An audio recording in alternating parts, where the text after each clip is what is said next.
So, hi everybody, whether you are listening to this on the podcast or whether you are actually watching the video, today I am joined by the awesome Making Tsang. Hey, Making. Hi, how you doing? I'm really good. And it's always good to see your smiley face. You're like literally one of the smiliest people I know, which is always good. Likewise. we just rock. We're awesome.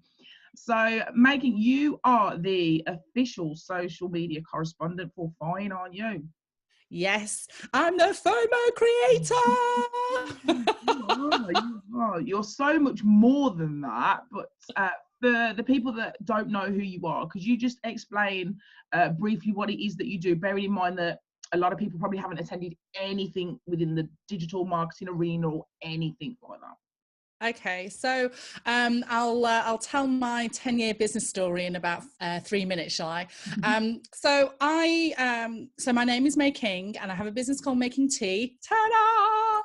And I used to sell tea, and I used to use social media to help build relationships and try and get people interested. And if they were interested in tea, then they would buy from me. I did so well with social media because I didn't promote, I didn't sell, I built relationships and built my network. And because I did it so well, people started asking me, oh, hey, how do you do that? You know, I'd like a bit of that for my tea business. So that's basically how it grew.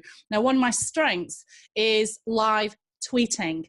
And what that means is either listening to a podcast or going to a networking event, listening to a speaker and just documenting. So it's like live reporting on what the speaker is saying.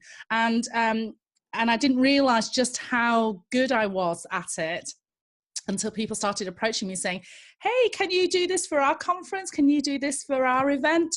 And this year, that's kind of evolved. So from live tweeting, I've now become the social media correspondent. So, you know, think Jo Wiley at Glastonbury, where she interviews people and, you know, the bands and the punters at Glastonbury. And, you know, you get that excitement and you want to be there, don't you? You know, that's what I'm doing. So not only am I live tweeting, I'm doing interviews with attendees and speakers, I'm doing it on Facebook, I'm doing an Instagram takeover, and doing bits and pieces there. That's what I do, pretty much. She does do a lot more than that, but yeah, putting it into context, because this is what she's going to be doing for Fine. But I also know that Making is one of the best networkers out there, period, regardless of industry. And she's very good at what she does. We actually met on Twitter because she was live tweeting at an event that I couldn't go to. So I followed the hashtag, and it was all Making's hashtags and tweets. And then we met a couple of months later in London. Yeah. And you've worked for us before, and obviously we've seen growth as a business, which has been great. But for me, I would love for you to explain to people why it's important to network in person, because I think a lot of networking goes on online, and we're missing the personal approach sometimes. Yeah. So, you know, when we go into business, we can either network online or we can network in person. Now, for those of us who've experienced the networking in person, I'm sure you've experienced it. You go into the event, and if you're an introvert, then you may be a bit intimidated. You don't know who to talk to. And then someone will come to you and thrust a business card at you. And then you get all put off. Now, we've all had stories like that, but some of us may have had some amazing stories where we've gone into a networking event, someone has noticed that we are a little bit shy, or it's the first time that we've been there. So they'll, you know, virtually take us by the hand, sort of talk to us, introduce us to a circle of people, and so on. Now, that's what networking should be about. It's not always like that, but that's what it should be. So that's face-to-face. Now, the power of online networking is that when you, just like, you know, when you and I met, Mel, you know, you saw my tweets, then you started, I think you started buttering me up saying my tweets are amazing. I think that's why we met. That's right. Flattery will get you everywhere, Mel. Well, most places. So she complimented me. And of course, if she's going to compliment me, which is a great way of networking, of course I'm going to take notice. And so I said, thank you. We started getting into a conversation. And then when you build that conversation online, when you meet them, it is just so powerful. It is so powerful. And going back to that situation where, you know, if you've been to a real networking event and you're really shy, if you've built connections before that networking event, you can actually say, oh, hey, do you mind if we go together? And then it's not as scary anymore. So you can actually combine the networking online and offline and just make it into this beautiful thing. A lot of people network online because they are shy. And the reason why I talk about introverts quite a bit is because I'm an ambivert. So that means that sometimes I'm an extrovert and sometimes I am an introvert. And people find that very surprising about me. They think, well, you're so, you know, you laugh all the time, this, that, and the other. It just depends on the kind of mood that I'm in. And so for introverts, we know that we get energized by being by ourselves, but we know that we have to go out there and start building relationships because that's the only way to start our business and build our business. So therefore, online networking is easier for us because we don't need to actually talk to the people, but we can lurk, we can see what's going on. And when we feel brave enough, we might like a post, or if we feel really brave, we might comment. But the power in actually meeting people face to face, you cannot describe it. And, you know, you've already built that trust online. So then when you meet people face to face, it's like you've been friends all along. And that's how we felt, wasn't it, Mel? When we first met, it really was like we've been friends for life. And just before we came online, we realized we'd only been friends for a year, which is crazy. Mental, isn't it? We feel like we've been friends for over 10 years. We feel like we've been, you know, and that's what's powerful. And, you know, when you network online, take it offline. You know, people, once they meet you face to face and once they know that you are who you say you are online, because you have, you know, I'm sure you may have met those people who say they're amazing, and then when you meet them, they're just not amazing. Yeah. Really diplomatic way of putting it. Yeah. So when you meet them in real life, then it just makes that connection so more powerful. You want to help them even more.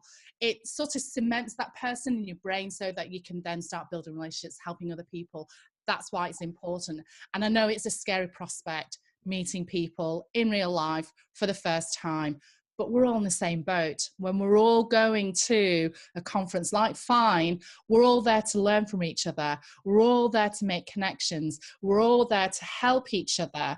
We're all there to possibly do some business. If that's, you know, that can be the Brucey bonus. But the first instance is to make that connection. So marrying the two together really is the perfect combination, isn't it? And even though that's exactly like you pretty much described how we met, I don't think I ever really thought about it as a way in, because I've been to conferences on my own before. And when you're talking about being an ambivert, which I love that terminology, by the way, I always talk about being an extroverted introvert. So I can go out and be really loud and be around, and people tend to gravitate towards me. But then there'll be times where I'll feel overwhelmed. I'm surrounded by too many people and I just need to take myself out of that situation. Yeah. And I think that if I'd have been a little bit more tactical about maybe a couple of the conferences I've been to and reached out online beforehand, I probably could have saved myself that overwhelmingness to like a certain degree. Yeah. So I'm thinking, so speaking to two different types of people at the moment now. So speaking to those that have already booked to come to Fine and those that are thinking about coming to Fine, how can they make those initial introductions? Okay. So, so those people who've already booked onto Fine, we've got an amazing Facebook group, right, Mel? Yep, So yep. you can go in there and start making connections, start talking to people. Now, if your goal is to get some, you know, make some business, then you can start building relationships now. Even though the conference is in June, start building those relationships. Start talking to people right now in the Facebook group. Make a really good impression. Don't sell. Don't promote, but start getting to know people. Find out whether your target market is in that group and start building relationships. Start helping other people. And the more conversational you are in the group and more helpful you are, the more likely you're going to get people coming up to you in at the Fine conference to say, oh, hey, I saw your amazing comments in the group. Thank you so much. You've helped me so much, rah, rah, rah. And you know, we've all done this. We've all lurked, haven't we? We've all got into a Facebook group and we've lurked. So there will be people who haven't liked comments, haven't actually commented, but they're watching. So sometimes I know that in a Facebook group, you're talking away and it feels like you're talking to nobody, but believe you me, there are so many people who are a little bit too shy to like, a little bit too shy to comment, or they just like lurking. But if you're not conversing in the first place, no one will know who you are. So try and get into that conversation. For those people who haven't booked onto Fine yet, or you haven't been to many conferences before, the power of networking is so powerful when it's not just a thrusting business card event. This is an event where you're going to learn from other people. You know, I'm going to learn from other people. I learn from Mel every time I speak to her. So can you imagine going to a conference where there's so many people that can help you and you can also help others? We don't know everything. Mel doesn't know everything. I don't know everything. And I go in there because I know that, people will be able to help me and I'll be able to help others. So never feel that I ain't got anything to offer. I've just started my business. I don't know what to do. You've probably worked in your industry for such a long time that you know so much that you didn't realize that you can bring into your community to help others. Oh, well, I've been on maternity leave for a while and I'm just getting back into work and, I haven't got anything to offer. Mothers are the most amazing people on this planet. You budget, you organize your household, you organize your husband or your wife, your children. You've got loads to offer. So, going into that conference and just going in, start making friends with people who are like-minded. This is the really important thing, like-minded. You have got something to offer and you can learn from others and you can also help others too. So that's why it's important to go to a conference and be seen to go to a conference where you can learn from others. And your speakers, Mel, oh my God, they're amazing. They're so amazing. Some of them I haven't heard of before, but knowing Mel, she will have selected the best. And, one of your speakers, Nicole Osborne, for example, she's amazing, great at branding. I thought I knew branding and then I met Nicole. So, you learn from everybody. That's why it's so powerful to go to a networking event and definitely a conference to learn from others who've been there so that you don't need to make the mistakes that they have, and just to hang out with like-minded folk. That is so powerful. I couldn't really put it better myself. I think that's perfect advice, because I think for someone, if they were brand new and feeling overwhelmed, I wish I'd seen this when this goes out before I go to a conference, because I think it kind of sets your expectations there. Because a lot of the time, I think people it's putting that foot through the door, isn't it? It's actually walking through the door. That's the hardest process. It is. But the thing is that you're amongst friends. We are all there to learn. We are all there to help. We are all there to share. So it's not like, you being a fan of, Manchester United and going into a pub that is full of City fans. It's not like that at all. It's, it's you being a Bolton Wanderers fan and walking into a pub full of Bolton Wanderers fans. That's what it is. And, you know, if you are in business, it can often feel like the loneliest place on the planet. I've got lots of friends who work for other people and they don't get it. They don't understand where I come from, you know, and I love them to bits. I really do. I'm very fortunate, actually. A lot of my friends who do work for other people, they don't judge me. They don't try and, they don't judge me, which is the main thing. But, you know, they don't understand why we go to conferences, why we don't, you know, make money with every person that we meet. You know, why it's important to learn from other people, why it's important to build relationships before thrusting a business card at somebody, and so talking to people who do understand that at this conference, you'll be inundated with people who are in that space, then it's good to share that kind of stuff with people, you know?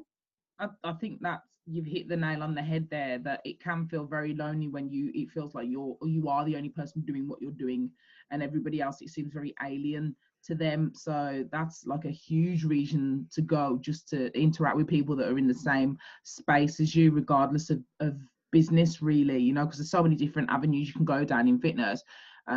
Definitely meeting people and feeling I'm not on my own, or you just get me because I talk to my friends or I talk to my family and they just don't get it, you know. And I hear that a lot. When I go to conferences. They just don't get it. I mean, like, how many conversations have we had in my kitchen? You know what I mean? When we're just like, oh my God, you just get it. I can talk to you about it because you just get it, you know. No, that's incredible advice. I really appreciate you being interviewed today, and I'm really looking forward to seeing you in action and other people getting to see you in action at Fine. And at the beginning of Fine, go for it. There was one tiny little thing I was going to say as well. Sorry to interrupt you there, Mel. Don't feel intimidated. I think that's the other thing as well. So I've had people come up to me before and, you know, they've been angry at themselves, but they've taken their anger out on me, saying, it's all right for you, you know, you're so open, you got a big belly laugh and you know, everyone knows you, rah, rah, rah. But I started from somewhere. When I moved to Australia, I didn't know a single person. I was nervous as you like. Went to my first networking event. I didn't know who to talk to. So I've been there. And sometimes, you know, if I'm in an introverted mood, I'm so shy, you know, I'm just so grateful when someone comes to me and says, hi, May King, how you doing? Or, hey, how you doing? So please don't feel intimidated. I'm going to be there all day interviewing people. So if you want to talk to me about your business and, you know, have a bit of publicity for your business, then please come and talk to me. Don't feel intimidated. We're all friends. We're all in this together. That's all I wanted to say. No, it's perfect. She's just dropping knowledge bombs today, people. The only thing I was going to say was, if you're coming to Fine, so the hashtag we're using is Fine19, and Making will speak to everybody before the conference kicks off just to explain the best way to use the hashtag. So don't panic if you've never used them before. She'll give you strict instructions, and she's there for you to tap on the shoulder should you need to. So thanks again. Always a pleasure talking to you, young lady. And likewise. I look forward to seeing you again soon. Okay, see ya. Bye.